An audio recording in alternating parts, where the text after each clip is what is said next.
Coming up, a special edition of Microsoft Mechanics. We take a closer look at Microsoft Teams with all the recent news and updates as we tour the end-to-end experience that makes it easier for you to communicate and work more effectively with your teams.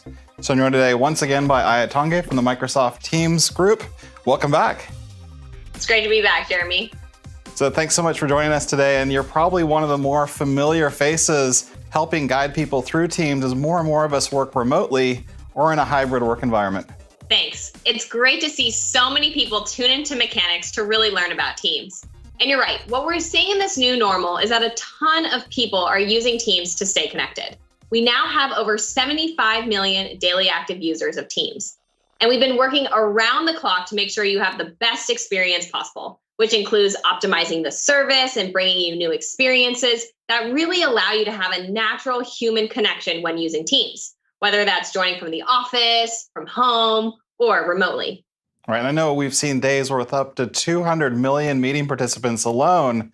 So many of us really know Teams is a great way to drive and attend meetings. Exactly, but Teams really brings together three main experiences. You have meetings and calling, so you can always stay connected. You have chat, so you can collaborate with your team. And you can extend the core experiences further with apps and automation of your everyday business workflows. And of course, all these things are accessible in the browser and across all of your apps from Windows, Mac, iOS, and Android. And if you're in IT, all of this comes with enterprise-grade security. And we've covered all the primary IT topics on a Mechanics recent 7-part series that you can check out at aka.ms/Microsoft Teams for IT. So I know we've got people that are watching who are probably either new to Teams or also experienced users. Can you walk us through some of the core capabilities and really highlight all the updates along the way? Sure, let's do it. So here I have my Teams app open, and down this left navigation bar, you can see your activity feed, your private chats, Teams, as well as calendar and calls. And here I've even pinned a frequently used app called Tasks, which I'll talk about in a little bit. And by clicking into the ellipses here, I also have access to more, and I can pin other apps and customize my navigation bar. But typically, I start my day in the activity feed. So here I can see everything that's happening in my Teams. I can see my unread messages, my app mentions, my conversation replies, and missed calls. Now, when I click into chat, I can see all of my recent one-on-one, group, and meeting chats. I can also easily start a chat by clicking here, or I can go to an existing one, like this chat with Alex. Now I can type a new message, or in the right-hand corner, I can even call Alex, click down and do video chat, share content, or add people. And I can also pop out this window so I can use multiple chats at the same time. So now let's jump into the Teams area. Here's my Contoso social media team. Now, typically people are in a few different teams, and you as the organization can decide whether you want teams at a project level or a departmental level. So you can see right away that we have channels here. Channels really help you have conversations about a particular topic within your team. Channels go bold when someone has posted something new, as indicated here. Now it looks like I have one new notification in my announcements channel. The channels with lock icons are private channels, and you can have invite-only private conversations within a team. So I can see where this might be useful, for example, if I had an IT team and I could set up a private channel maybe just for the managers. Exactly. So now you don't need to create a net new team for this. But now let's look at this conversation here. It looks like we've got a few people working on a project. Notice how natural the dialogue is with the GIFs and conversation. We found that it helps improve team culture by letting people's personalities come through and, of course, still get work done. Now, every post has a reply button, so you can thread related messages together. This makes it really easy to stay on top of things, and it's still pretty lightweight. I can also react to a message, so I'm going to go ahead and give this one a heart, and I can save a message to bookmark it for later. And if I want to make sure you see my message, I can also use an at mention. This is a great best practice. So let me quickly send this message to you, Jeremy. So don't forget to review this. And I promise I'll review this right after the show. Good. So I also want to show you something else that comes in handy.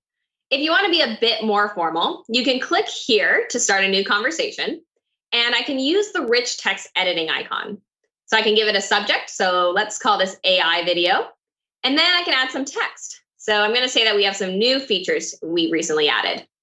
I can even make this an announcement to catch people's eyes, or post this exact message in multiple channels or teams by clicking on the Select Channels button. So I'm going to go ahead and add this message to the announcements channel. And I really like that last capability in particular. It saves a lot of time to really communicate your announcements to lots of different teams. But can you explain the other buttons then that are next to that rich text editor button? Of course. So first, let me start with attachments. So attachments may seem like a pretty well-known concept, but most people think about it in the context of email. So here, for example, I can upload a large video file that I have on my hard drive into Teams. And since everything is in the cloud, I actually don't have to worry about size limits like I would in email. You can see that this is over 100 megs, and only the people with the right permissions can see it. And now I can upload and post it. You also have all the collaboration benefits like real-time co-authoring. So for example, let's open this PowerPoint file here. You can see other people are already editing it. And here you can also see all my files that my team has worked on and shared. And of course, because of the native integration with Office 365, not only can you bring in all of your Office files like Word, Excel, PowerPoint, and OneNote directly into Teams, you can edit and create them directly from Teams. Okay, so you've shown us now files and chat in a team, but can you walk us through the other experiences that you can do in tabs? I can. So first, one thing to note is that these tabs can vary by channel. So along the top, you'll see that we've personalized and customized this for the specific channel. So here I have my Power BI dashboard and other apps my team uses regularly. To add a tab, I can just click on the plus sign, and I can see apps from Microsoft and other partner apps, services, and tools. Okay, so let's move on to meetings, because I know that this is a big area of focus for us, especially with so many people joining meetings remotely today. Yes, the meetings experience is where we've made a ton of updates. So here in my calendar, you can see all of my meetings for the week. I can schedule meetings, and I have the option to add them to a channel. Of course, I can add people. So let me go ahead and add my colleague Karan here.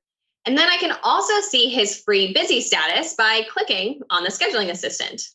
But let me actually join this existing meeting called Weekly Team Discussion. So here is my new pre-join screen. We've added quite a few new controls for setting up audio and video. So now I can even select background effects. So I can blur my background, or I can swap in a different background image. I can also upload my own as well. So I'm going to go ahead and choose this one. Now I'll unmute my microphone and join. All right, and you'll see that the meeting's in a second popped out window, and that means you can easily switch back to your primary Teams interface, and it's really great for multi-monitor setup. So once you're in a meeting though, what options do speakers have then to share their content?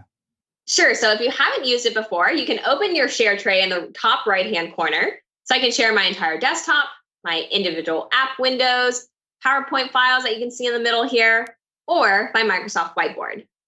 Right, and something cool that you showed was the PowerPoint file approach, and this is actually super network efficient. We published a show on Microsoft Mechanics where in my example, I saved about 90% network bandwidth, and you can check out that series at aka.ms/WFH Mechanics.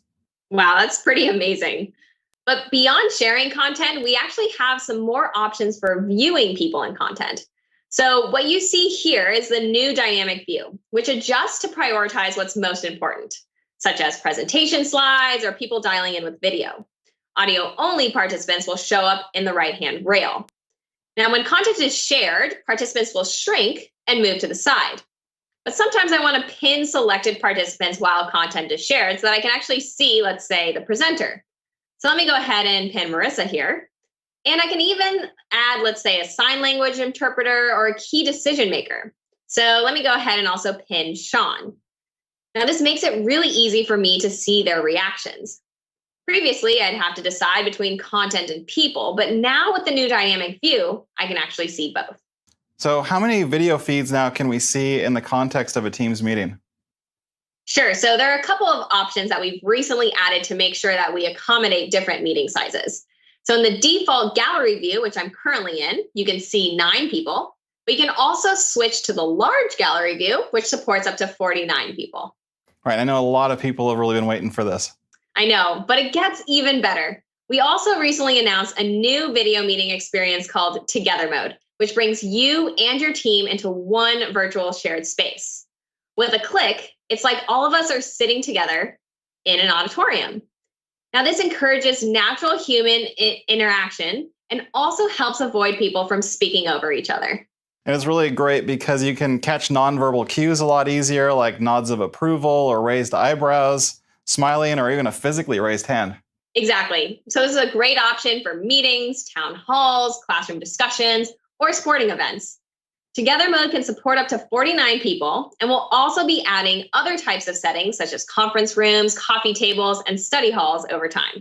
And this will now make everyone feel more connected in the meeting experience. But what else are we doing then specifically to help with people joining from remote locations? Sure. So we've also introduced new AI capabilities, which will remove distracting background noise. So here, in fact, is my colleague Marissa, who is joining us to help illustrate this. So for example, if I'm talking and someone starts vacuuming in the background, it can be really distracting. But when we enable background noise suppression in Teams, you will find that the distraction's been removed and I can be heard crystal clear. So this all really helps improve the experience so you can really focus on the people and the content they're sharing.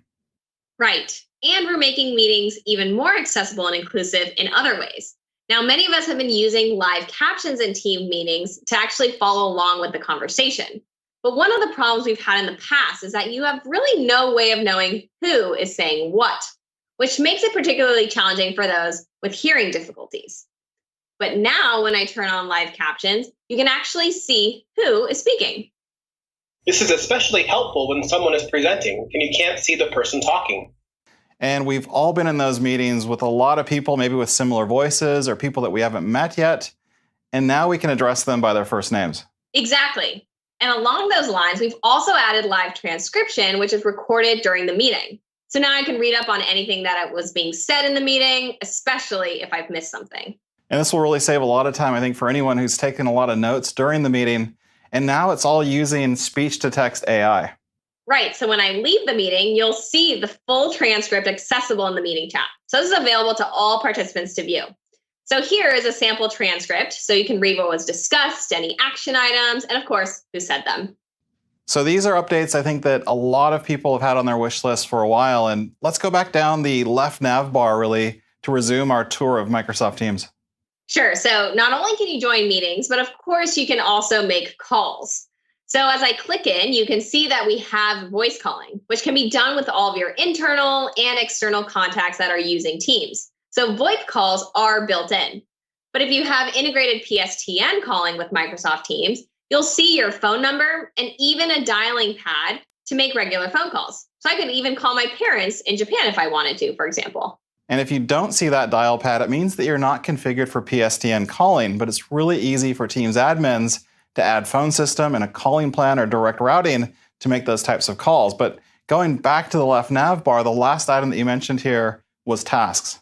Yes, so this is one of my new favorite capabilities in Teams. So one of the things that we've tried to solve for is to give you one place where you can keep track of all of your actions that you've assigned to yourself via To-Do and others that have assigned to you via Planner. So here you can see that we've built a unified view to track everything you need to do in one place. So let me open this task called Earnings Report, and I can see where it's from, the status, and make updates right from here. Actually, this is a PowerPoint I was working on earlier, so I can go ahead and mark this complete. And that's super helpful. Thanks so much, Aya, for the comprehensive tour and especially all the recent updates for meetings. And of course, we didn't have time to go through every single aspect of Teams, like options for creating teams and channels, or all the different administrative settings, security and compliance options. So be sure to check out aka.ms/Microsoft Teams for IT to see all of that in action and more. And of course, subscribe to Microsoft Mechanics for the latest updates. Thanks for watching.